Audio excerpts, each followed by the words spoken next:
Et c'est parti. Bonjour, je suis heureux de vous revoir. Je ne vous ai pas vu depuis longtemps parce que entre mes obligations professionnelles et puis vous savez qu'avec ma fille, quand je vais une semaine sur deux à l'Action biblique, de son groupe de jeunes. Tout ça a fait que pendant 5 semaines, je crois que je n'ai pas pu venir, ou 4 semaines, donc vous m'avez manqué. Et je suis heureux de vous retrouver aujourd'hui, même si en effet, comme l'a dit Emmanuel, la figure imposée est difficile, mais intéressante. Donc nous sommes dans Genèse, et donc j'ai pu écouter sur Internet l'introduction de Yann et les premiers versets travaillés par Emmanuel.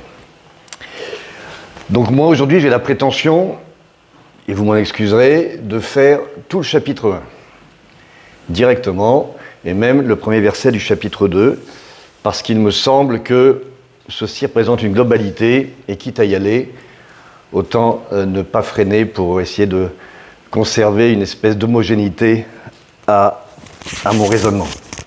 Alors évidemment, j'ai aucune prétention à vous apprendre quoi que ce soit. Ce livre existe depuis des milliers d'années, et beaucoup de personnes extrêmement compétentes de tous ordres s'y sont penchées, et j'ai fait un petit saut sur Internet sur les prédications. Vous marquez prédication Genèse chapitre 1, et c'est peut-être ce qui est le plus travaillé. Et ce qui est étonnant, c'est que on entend beaucoup de sons, je dirais pas discordants, mais différents. Et c'est en ça que nous voyons que nous sommes devant quand même un monument de notre Bible. Alors, je me permettrai à ma façon aussi de refaire un petit résumé, pas un résumé, une présentation rapide, parce qu'on est tout au début. Il faut que, comme chacun des prédicateurs qui va se mettre dans cette Genèse, donc Yann l'a fait, toi, tu le feras sans doute aussi, Philémon, on a besoin de se recadrer, et en même temps de vous recadrer, vous, si je puis me permettre, dans ce qui nous attend. Ce qu'il faut savoir, c'est quand on lit un livre, qui soit scientifique ou historique, mais qui est étiqueté comme tel, on sait bien que la moindre erreur de ce livre nous fait douter de la véracité de l'ensemble de l'œuvre. Je lis quelque chose sur la guerre de 100 ans, s'il se trompe sur la mort du Guesclin, la date de la mort, je vais penser que tout le reste du bouquin, les informations, forcément, vont pas être très très fiables, puisqu'il s'est déjà planté sur celui-là. Le problème, c'est que quand les gens abordent la Bible, c'est qu'ils ne savent pas comment l'aborder. Est-ce qu'ils l'abordent comme un livre historique, un livre de religion, un livre de sagesse, un beau roman, un mythe? C'est très difficile, parce que dans tous les cas, ce livre n'est pas abordé avec la mansuétude que nous accordons à n'importe quel autre. Parce que nous, les chrétiens, nous avons la prétention de dire que c'est un livre sacré. Et que c'est un texte sacré, et il nous affirme de croire en une révélation, la révélation de Dieu faite aux hommes.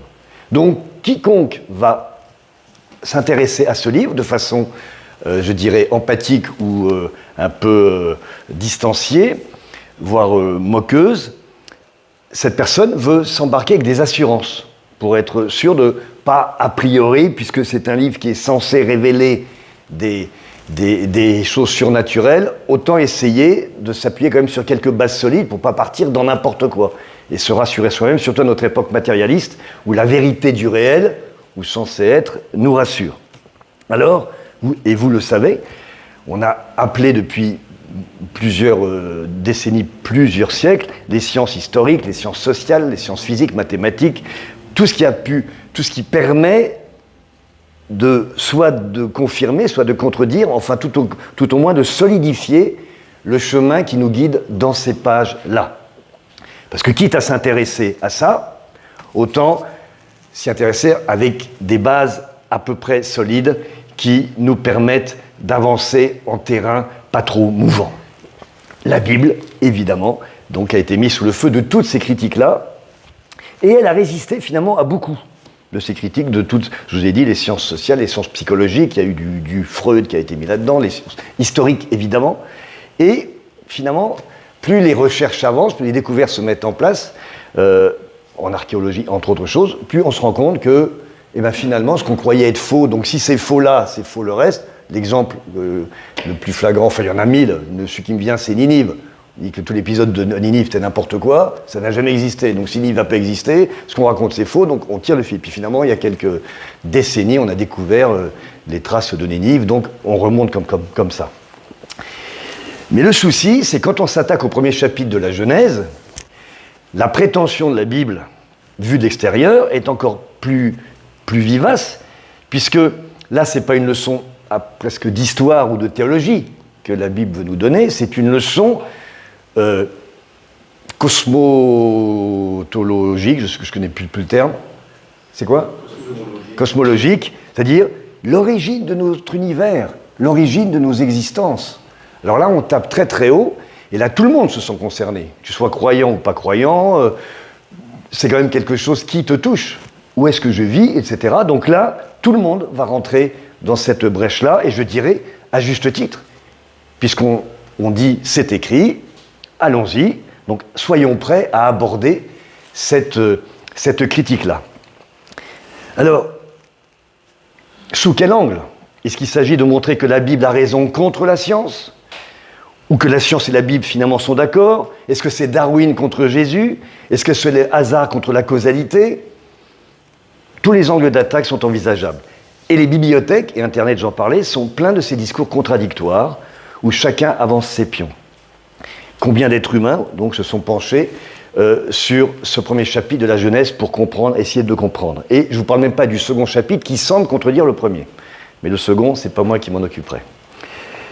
Et tout le résultat de ça, c'est quoi ? C'est diviser, polémiquer, voire se détester, dans un moindre cas, se moquer, etc. Donc, essayons très simplement de simplifier les deux grands axes d'attaque quand on lit le livre de la Genèse, chapitre 1. Alors, si je vous fais ça, c'est que moi, quand je me suis remis dedans, j'avais besoin de faire cette espèce de retour pour que les choses soient bien claires. Donc, ce n'est pas une leçon que je vous donne à vous, c'est une leçon que je me suis donnée à moi pour me repréciser ma pensée. Première théorie, l'univers, grossièrement, a toujours existé et en perpétuelle évolution. Il y a une continuité de la matière inerte à la matière vivante, et cette vitalisation de la matière inerte, c'est-à-dire cette mise en vie, a conduit à l'homme, par le jeu aléatoire, des mutations, de la sélection naturelle. Et même cette évolution continue aujourd'hui, plus lentement, vers un supra-homme, une supra-terre, quelque chose qui fonctionne. Vers l'avant, toujours, ça avance. En face, on a la toute-puissance, qu'on appelle Dieu, qui par des actes délibérés a créé ex nihilo, à partir de rien, l'univers, la vie, l'homme, donnant à ce dernier le titre de créature de Dieu. D'où l'élimination du hasard et l'apparition d'un concept de finalité dirigé par une force supérieure. Voilà, là on a, si vous voulez, les deux grands points sur lesquels on peut, le plus au sud et le plus au nord, attaquer la lecture de ce livre de la Genèse 1. Et ces théories, en fait, elles tentent de répondre aux trois grandes questions fondamentales qu'on se pose tous, et quand on le fait de manière amusante, c'est qui suis-je, où vais-je et dans quelle étagère, que vous connaissez, qui plus prosaïquement, plus, je veux dire normalement, se disent qu'est-ce que l'univers, d'où vient la vie, et pourquoi l'homme. Et ces questions-là, tout le monde va se les poser à un moment de son existence, d'une façon plus ou moins profonde, selon son niveau intellectuel, plein de choses, mais on n'y va jamais y échapper. Et c'est ces trois interrogations qui mettent en lumière les discontinuités fondamentales qui existent entre la matière, la vie et l'esprit. Qu'on pourrait résumer facilement, la matière, cette caméra, la vie, le chien qui aboie dehors, l'arbre qui pousse, et l'esprit, je vous parle et vous m'écoutez. La meilleure expérience de ça, qui ne l'a pas fait, la nuit, parfois, à n'importe quel âge, on se lève, on est dehors, on regarde les étoiles, et toutes ces questions-là, ces trois-là, elles reviennent. Chacun à sa façon, mais elles reviennent. Et elles reviennent depuis la nuit des temps. Alors, en tant que chrétien, qui a foi en la parole de Dieu, Évidemment, je ne peux pas balayer ce qui me gênerait dans la Bible ou dire aux gens, vous ne croyez qu'à du matérialisme, ce n'est pas possible, c'est n'importe quoi. Venez. Je ne peux pas faire ça. Je dois me mettre à leur place, d'autant que j'ai été à leur place à une époque. Donc je peux comprendre ce qu'ils ressentent. Mais si c'est dans la Bible, et si c'est le premier chapitre du premier livre, c'est que Dieu forcément a voulu me donner une explication.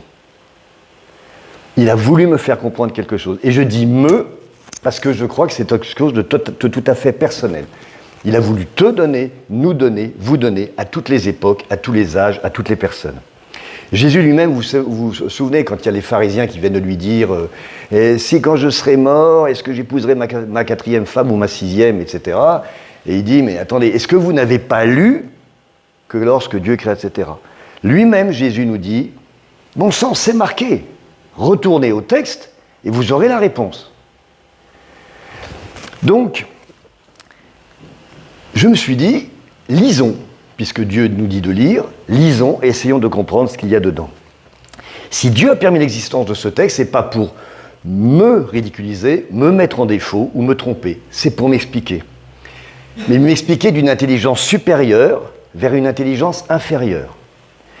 C'est en quelque sorte un Reader's Digest, pour ceux qui sont de ma génération. C'était des bouquins, il y avait un bouquin de 500 pages, il te faisait en 10 pages et tu avais l'air moins bête. C'est la création pour les nuls, en quelque sorte. Et pourquoi pas ?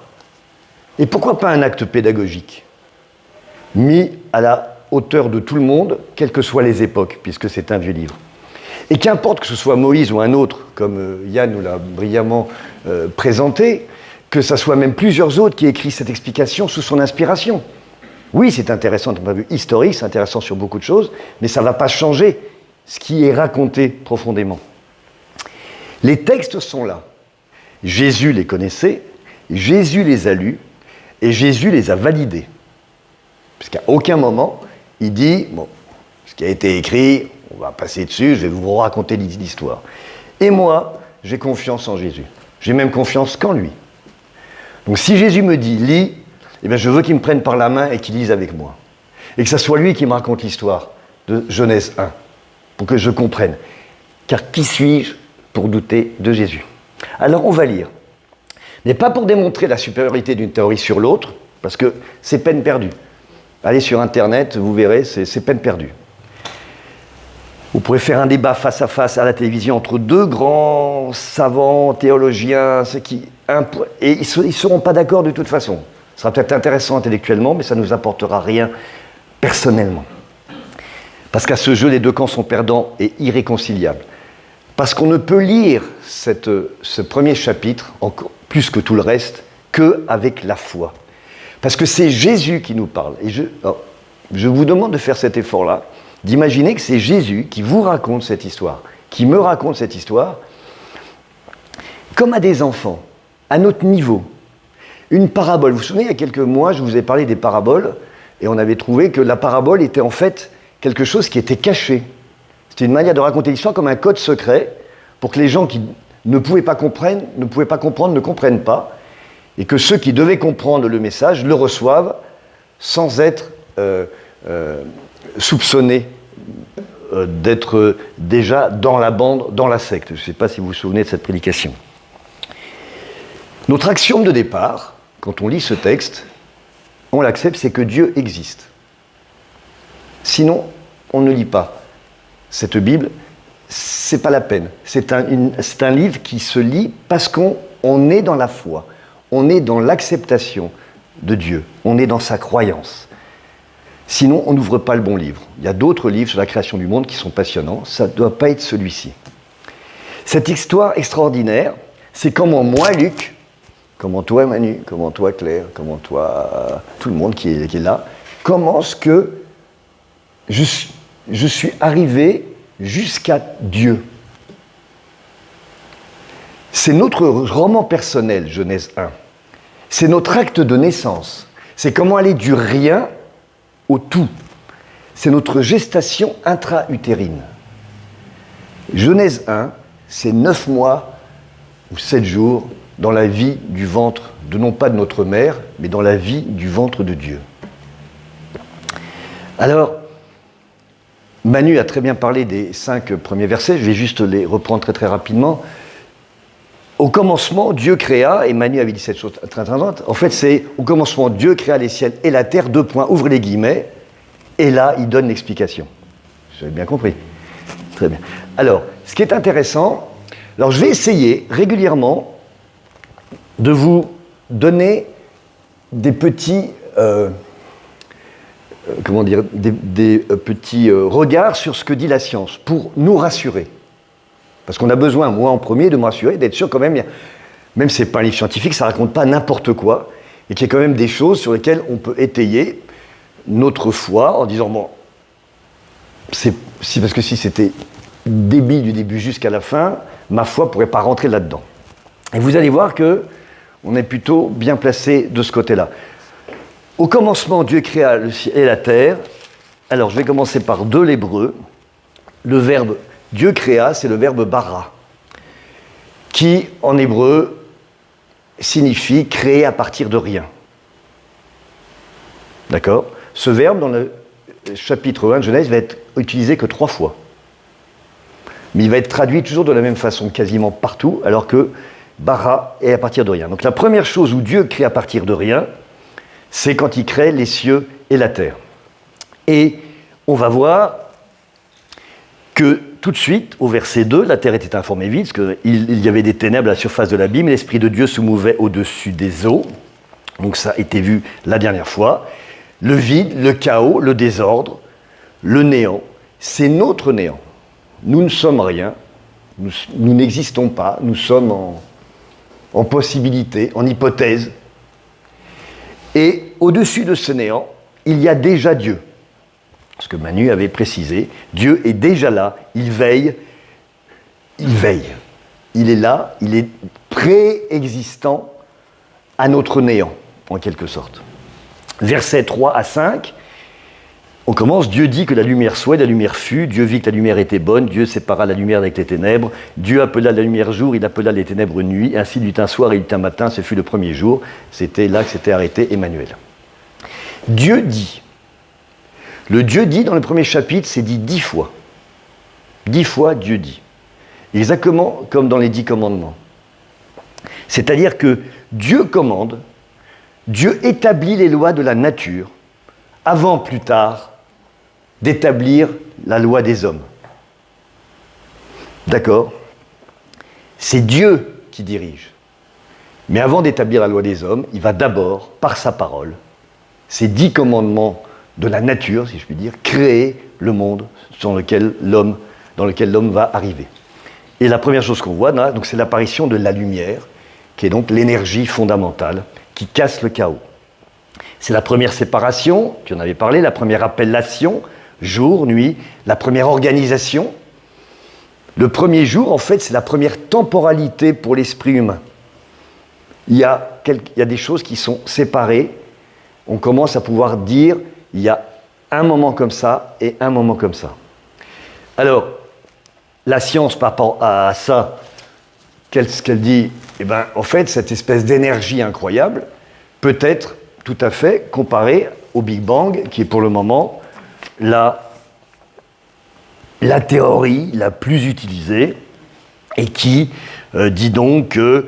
alors, je ne vais pas vous faire une théorie sur le Big Bang, mais il y a 15 milliards d'années, ce serait produit une phénoménale explosion Big Bang qui aurait donné le départ de l'expansion de l'univers, 3 minutes après ce chaos initial, dû à l'entrechoc des particules élémentaires, etc.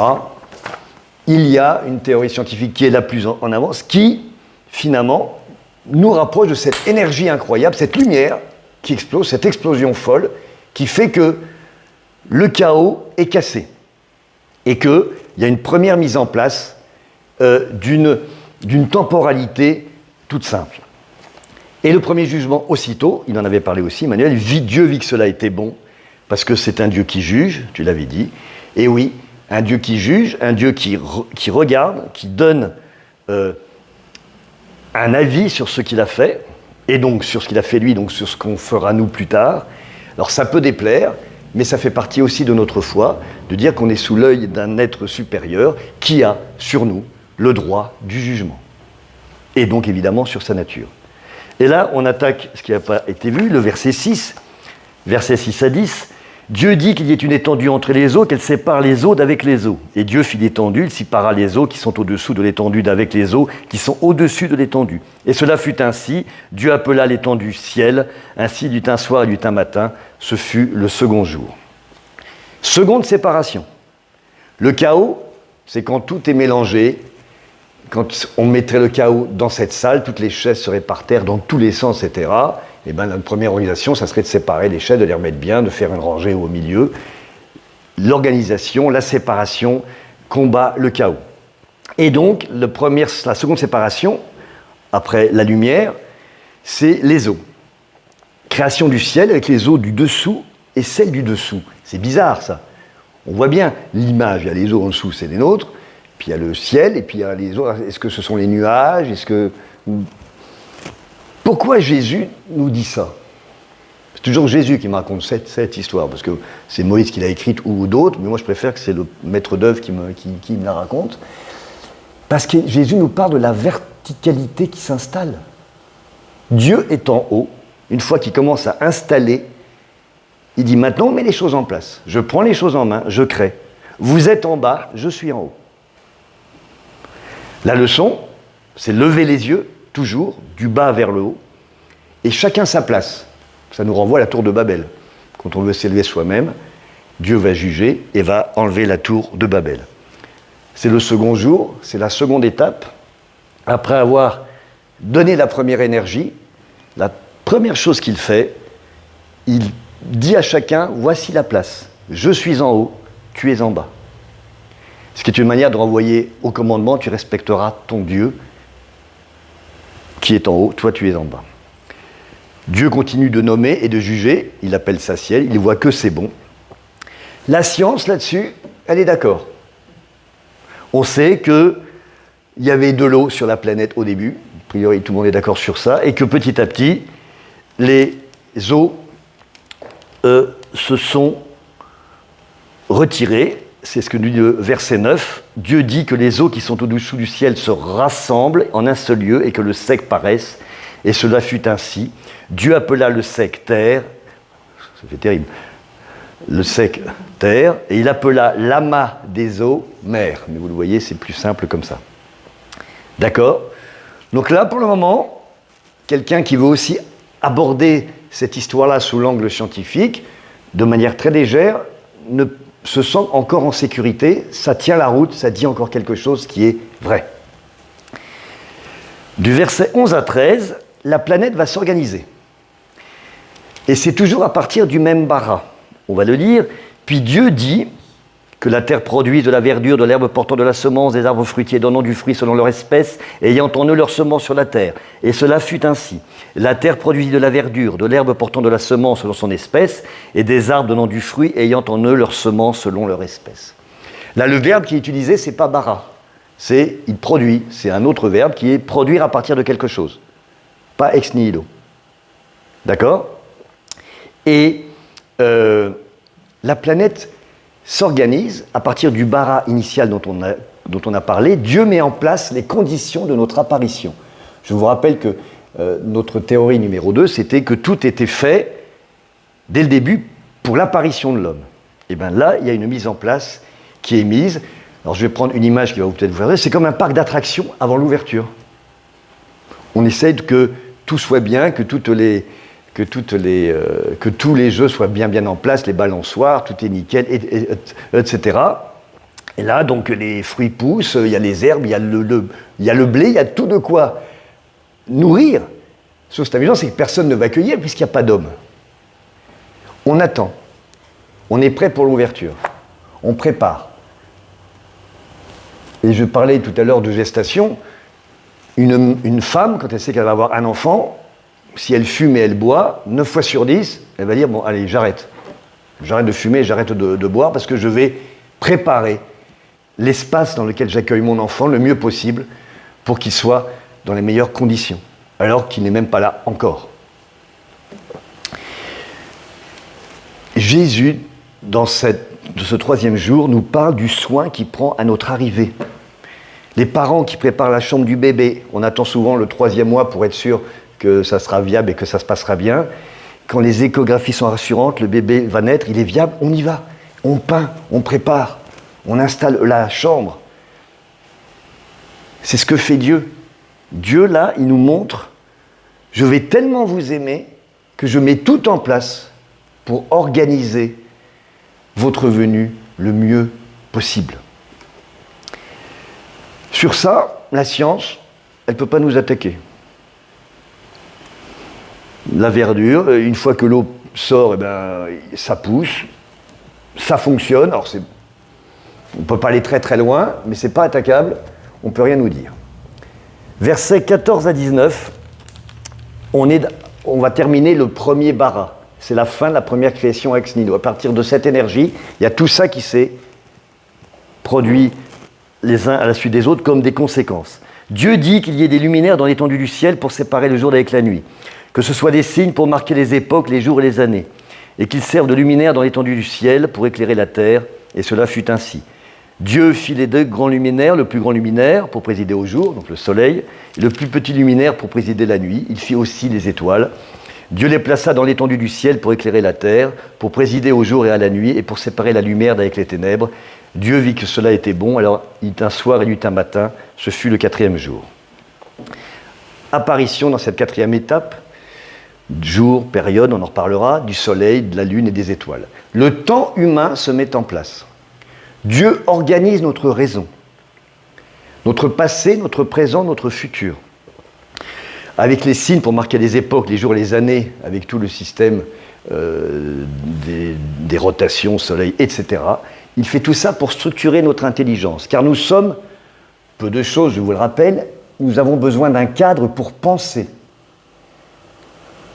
pour aller au-delà de la nourriture. Une fois que nous sommes nourris, ce qui a été prévu au jour précédent, maintenant, je m'occupe de vous, de ce qui se passe là-dedans. Et pour que vous soyez bien là-dedans, il faut que vous soyez structuré. Il faut que vous soyez dans un rythme qui soit rassurant pour vous. Vous savez que la pire torture pour un homme, c'est d'empêcher de dormir. Au bout de quelques jours, il devient complètement dingue.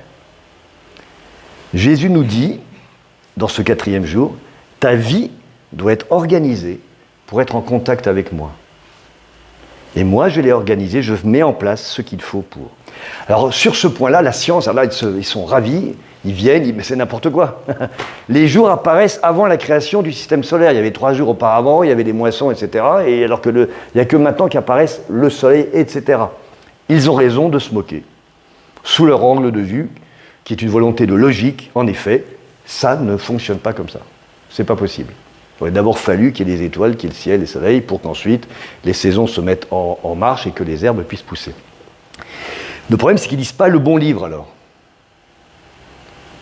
Nous, on lit un livre de foi, avec une volonté de foi.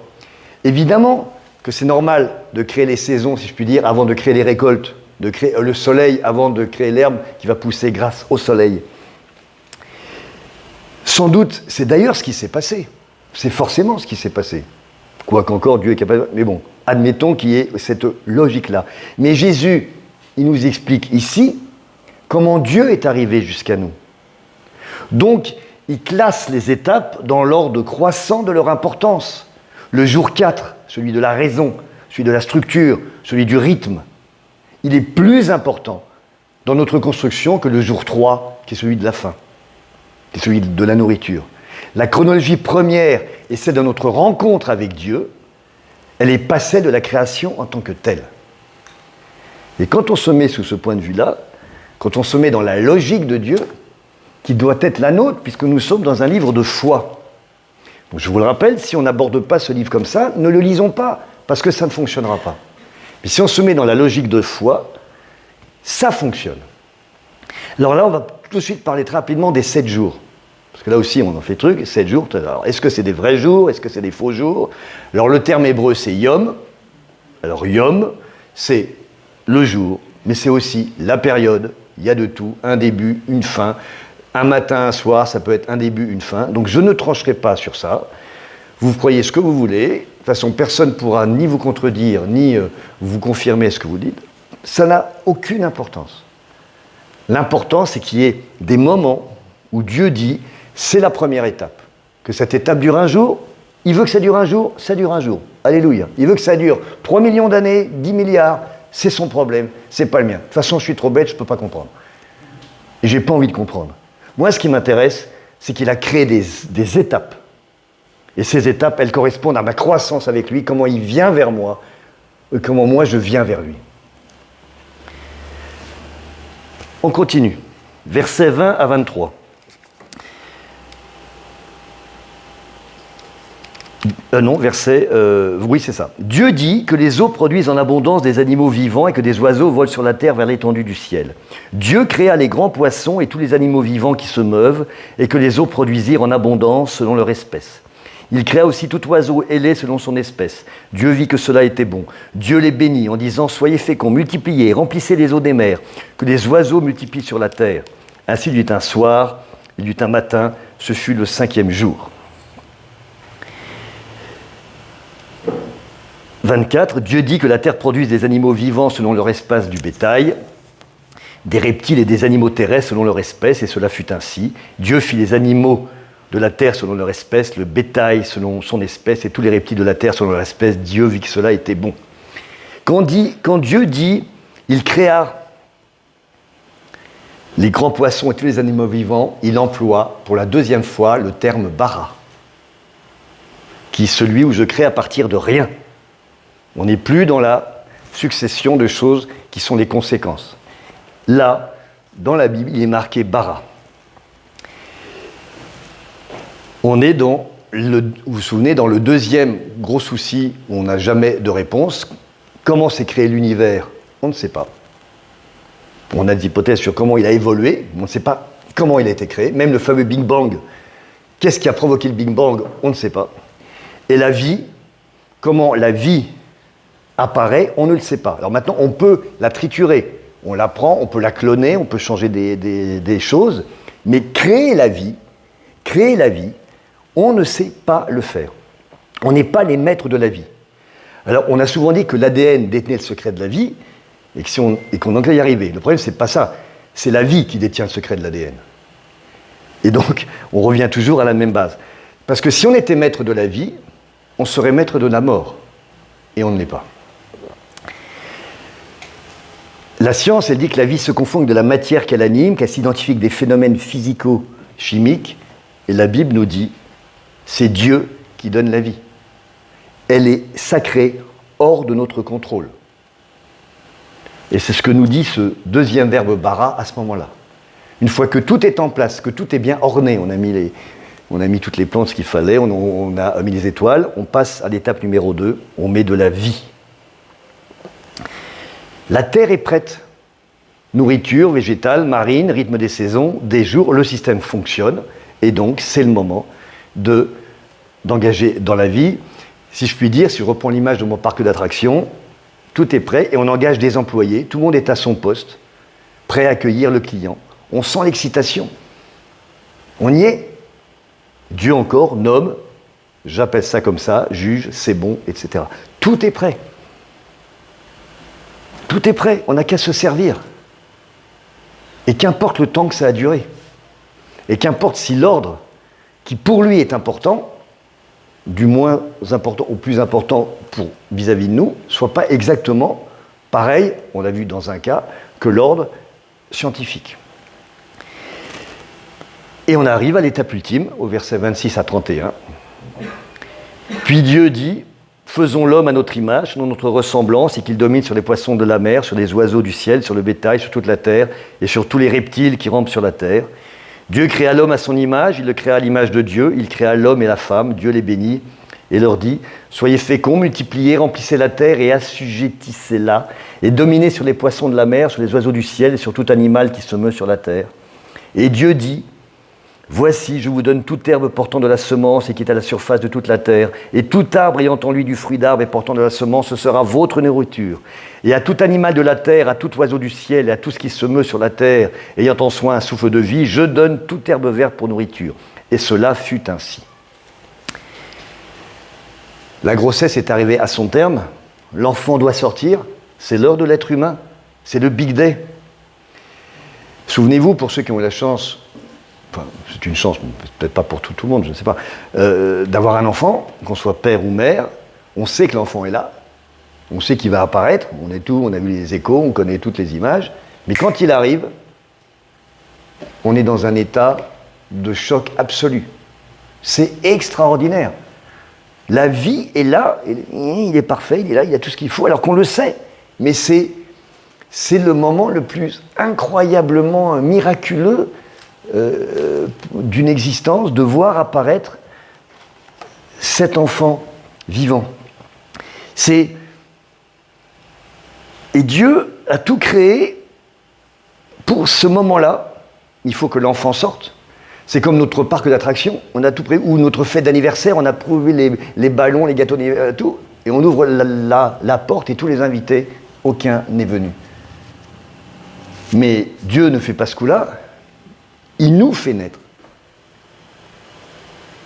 Il nous permet d'arriver dans ce monde qu'il a créé pour nous.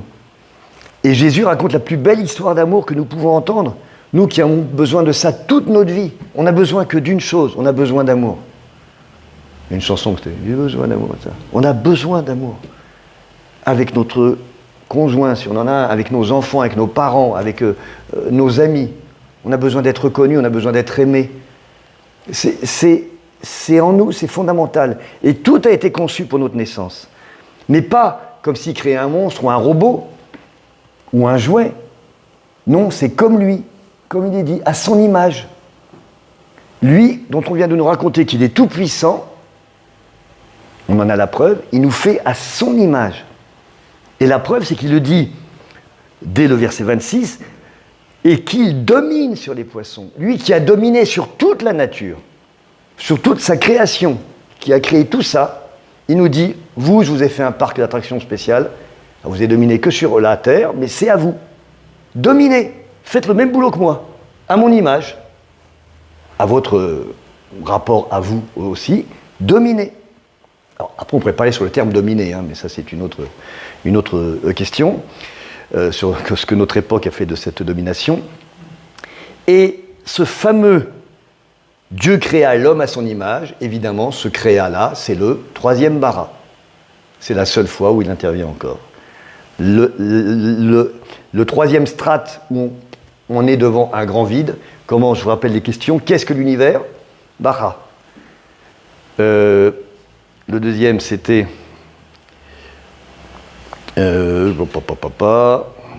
D'où vient la vie ? Bara. Pourquoi l'homme ? Bara. Ça vient de Dieu. Tout le reste, tout ce qui est mis entre, c'est fait à partir de. À partir du bara. Mettez-moi de l'évolution si vous voulez, mettez-moi du darwinisme, mettez-moi de la sélection naturelle, ça me va très bien, mettez-moi de l'australopithèque si vous voulez, j'en ai rien à faire, c'est pas mon problème, puis ça m'intéresse pas. Mais je sais qu'à un moment, il y a eu un bara. Il n'y avait pas l'homme et il y a l'homme. Alors est-ce qu'il est arrivé comme ça, puis petit à petit il a monté ? Peut-être, très bien. Ou il est arrivé tout de suite superbe comme Philémon, c'est possible. D'ailleurs, sur la chanson « Ma passion », tu aurais pu dire que tu avais d'abord pensé à ta femme. Mais bon, ça, qu'est-ce que tu veux ? C'est une erreur tactique, ça se payera très cher. Bon, excusez-moi. Donc, le bara, il est là. Le troisième bara, il est là, et vous mettez à l'intérieur de ça ce que vous voulez.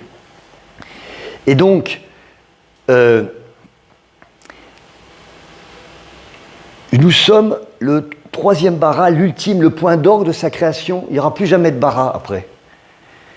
Nous sommes la finalité depuis le début. Jésus me dit, en me racontant cette histoire le soir au bord du lit de Genèse 1, Dieu t'aime à ce point qu'il a fait tout ça.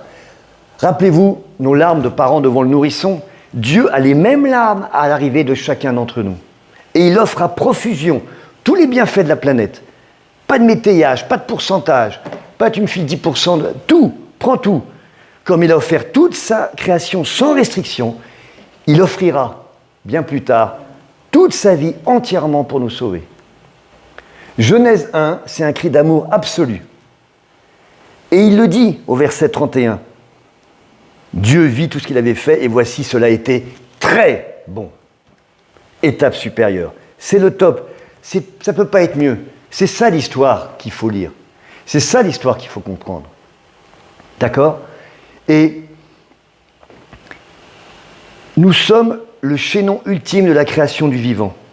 Alors peut-être par étapes, Australopithèque, Homo erectus, Néandertalien, Sapiens sapiens, Rutus, je ne sais pas, arbres généalogiques compliqués qui se réécrivent selon les découvertes, une fois c'est oui, une fois c'est Lucie, je m'en fiche. Qu'est-ce qu'on apprend ? Là, quand on va aux sources, les plus vieux fossiles du genre Homo remontent à 2,8 millions d'années avec Homo habilis, mais des nouvelles datations situent les plus anciens Homo sapiens, c'est environ 300 000 ans, mais l'histoire évolutive de l'homme est encore loin d'être totalement établie. Pourquoi pas ? Ne nous battons pas sur ça. Ça n'a aucun intérêt. C'est dans le bara. Et le reste, bon débarras, si je puis me permettre. Mais les 3 chaînons manquants, ceux qui nous permettent d'être heureux, d'être vivants, d'être croyants, c'est lui qui nous les donne, ils sont marqués là-dedans. Et toutes les étapes y sont, en jour ou en période, aucune importance. Et nous, qu'est-ce qu'on fait ? On profite. On profite de ce cadeau incroyable.